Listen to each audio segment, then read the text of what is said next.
Conservative activist Riley Gaines just challenged Megan Rapinoe to a debate on transgendered females in women's sports. I would love to have Megan Rapinoe on your podcast. I actually consider this an official invite. Megan Rapinoe, I would love it if you join the new Gaines for Girls podcast, where we can have an open dialogue about the issue of men competing in women's sports. While this certainly would make for an entertaining conversation, you have to wonder why Gaines issued the challenge in the first place.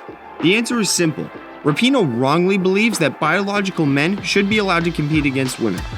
For MRC-TV, I'm John Simmons, and welcome to the woke world of sports. Rapinoe announced that she plans on retiring from soccer at the end of the 2023 season. This is going to be my last season, my last World Cup and my last NWSL season. So we can all breathe a collective sigh of relief that perhaps the most annoying, shameless, and self-centered athlete / social justice warrior will no longer be representing America. But that doesn't mean she's just simply going away quietly.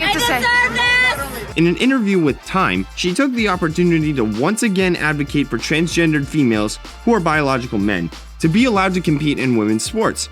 And her desire isn't simply limited to lower level sports. She'd be fine if a transgender player were allowed to compete on the US women's national team. Absolutely, Rapinoe said when asked if she'd welcome a transgender on the national squad. You're taking a real woman's place. That's the part of the argument that's still extremely transphobic. I see trans women as real women. What you're saying automatically in the argument, you're sort of telling on yourself already, is you don't believe these people are women. Therefore, they're taking the other spot. I don't feel that way. She also added that anyone in culture who speaks out against transgenders in women's sports is helping create an environment in which trans people are victims of mass oppression. I don't want to mince words about it, she said. Dave Chappelle making jokes about trans people directly leads to violence, whether it's verbal or otherwise, against trans people. When women's tennis legend Martina Navratilova or ESPN anchor Sage Steele or whoever are talking about this, people aren't hearing it just in the context of elite sports. They're saying, the rest of my life, this is how I'm going to treat trans people. It's not transphobic to say that men with a mental illness who believe they're females can't do whatever they want and should be kept out of women's sports. No matter what the athletic context is, biological men always outperform the women they compete against.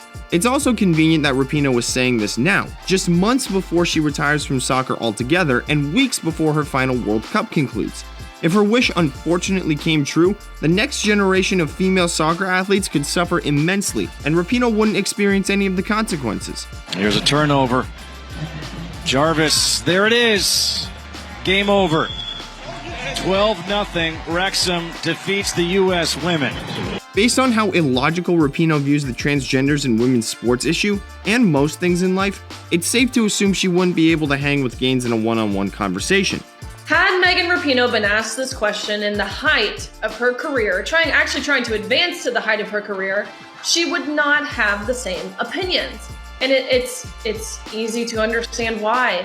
It's because a man could easily take her place. Easily. But for the rest of us, the good news is we won't have to listen to Rapinoe spew nonsense like this while representing America for much longer. So folks, what do you think? Was my analysis a home run, or was it a big swing and a miss? Feel free to leave your comments and subscribe to our social media channels that still let you see our content. And always remember, be on your A game and don't cave to the woke agenda in sports. For MRC TV, I'm John Simmons.